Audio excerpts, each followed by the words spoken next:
Hobbs was initiated into a Satanic coven as a child by his grandfather and continued participating for many years.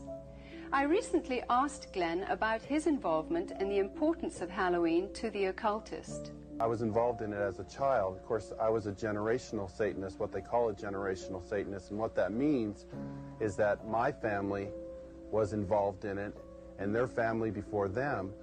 Glenn, could you tell us about your involvement in any rituals at Halloween as a child? There was another little girl that was involved in the occult with me, and her name was Becky. Now, Becky was a different type of child. She was blessed to be a sacrifice. I was being blessed to be a high priest, where she was being blessed and born into the coven there to be a sacrifice.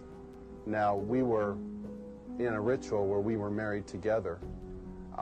It was a marriage to the beast, and me and the little girl were married together, and there was a lot of sex that took place and a lot of blood that was spilt over us, joining us together. When do Halloween rituals actually begin, and what is the ultimate purpose of Halloween? Well, the ritual that I remember the most clearly began about the end of September. Me and the little girl, the one I mentioned named Becky, the was very concentrated at that time. We were taken into several rooms where our clothing was removed. We spent the next couple of weeks in a kind of a shack where a lot of rituals went on, where a lot of animals were killed. They summoned Lucifer and his spirit to come and possess me, and so that I would be blessed to take over the position of the high priest at a certain point in time.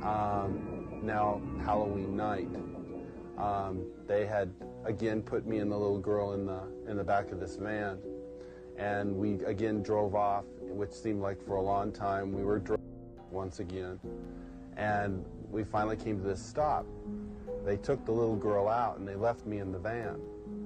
I could hear a lot of commotion that was going on outside.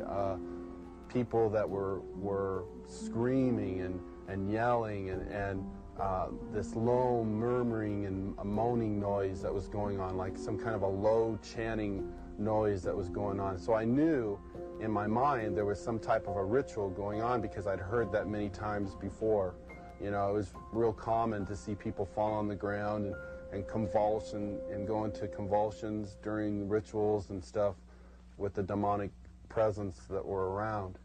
And finally, a woman came to the back of the van and she said, "It's time to go." And she brought me out of the van, and I could see that there was just a lot of people around. Some were dressed in dark brownish kind of robes with hoods over them.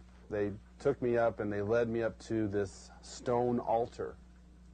And I remember I saw the little girl, and she was on the altar. Now, at first, you know, I just wondered what was going on, because you never knew. I mean, they used the altar for a lot of different things. They could have just been sending an animal over, could have been a abuse from the high priest onto her. You know, it was a hard thing to know for sure. Well, they ushered me up to the altar, and I could see that they had bound her feet. They had her feet spread apart, her legs, and they had bound them to the ends of the altar, and they had taken her arms, which were laying out this way, and roped them to the altar, which had little kind of like hooks, which they could bind the ropes around. And she was really white. I remember seeing her, and she was just real pale and real white. And I noticed that they had slit the bottoms of her feet and her wrists, and they were taking the blood that was running out of those areas and putting them into chalices and passing those cups around to different people who were partaking of her blood. Then the high priest, he took the athami, or the ritual knife, and he picked it up and he put my hand on it, and then he forced it into her chest. So when I think back on Halloween, you know, over that period of time that happened, you know, that was the climax event, Halloween night, where they killed that innocent little girl.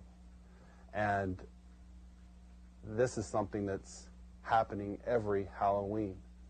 That's not just an isolated event. I mean, there are children all over the world who are losing their lives during Halloween night, and yet we, as a society, we go out and celebrate it, and we go door to door, and we ask for candy, and it's a big celebration to us. And I think it's quite ironic how one group of people are thinking it's fun, and another group of people are taking human life, and yet they don't, you know, there seems to be this wall, and nobody wants to face the facts of what's really going on.